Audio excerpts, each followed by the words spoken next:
കേന്ദ്ര സർക്കാരിന്റെ തീവട്ടിക്കൊള്ളക്കെതിരെയും ജനദ്രോഹ നയങ്ങൾക്കെതിരെയും ശക്തമായ പ്രതിഷേധവുമായി ഡിവൈഎഫ്ഐ മേഖലാ കമ്മിറ്റികളുടെ നേതൃത്വത്തിൽ ചെർപ്പുളശ്ശേരിയിൽ പ്രതിഷേധ പ്രകടനവും പൊതുയോഗവും സംഘടിപ്പിച്ചു. പ്രതിഷേധ പൊതുയോഗം ഡിവൈഎഫ്ഐ ജില്ലാ കമ്മിറ്റി അംഗം മുഹമ്മദ് മുനീർ ഉദ്ഘാടനം ചെയ്തു.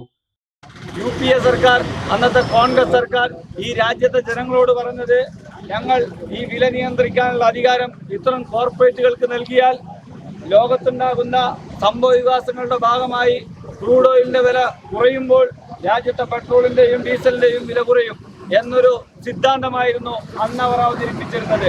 അതേ സിദ്ധാന്തം തന്നെയാണ് ഈ രാജ്യത്തിനകത്ത് നരേന്ദ്രമോദിയുടെ സർക്കാരും അവതരിപ്പിച്ചത്.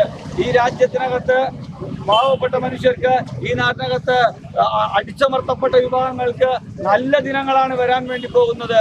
പെട്രോളിന്റെയും ഡീസലിന്റെയും വില കുത്തനെ കുറക്കാനും ഈ നാടിനകത്തെ യുവജനങ്ങൾക്ക് വലിയ കേന്ദ്ര സർക്കാർ ജനങ്ങളെ ദ്രോഹിക്കുന്ന നയങ്ങളുമായി മുന്നോട്ടു പോവുകയാണെന്നും ഇതിനെതിരെ ശക്തമായ ജനകീയ പ്രതിരോധം ഉയർന്നു വരണമെന്നും അദ്ദേഹം ഉദ്ഘാടന പ്രസംഗത്തിൽ ആവശ്യപ്പെട്ടു.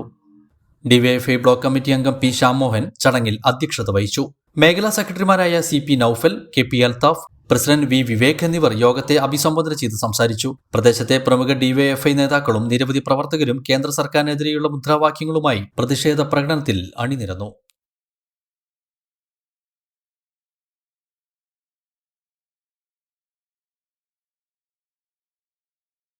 അണിഞ്ഞൊരുങ്ങാം ഈ ആഘോഷക്കാലം നിവ ഗോൾഡിനൊപ്പം. നിവ ഗോൾഡ്, ചെർപ്പുളശ്ശേരി ആൻഡ് ഒറ്റപ്പാലം.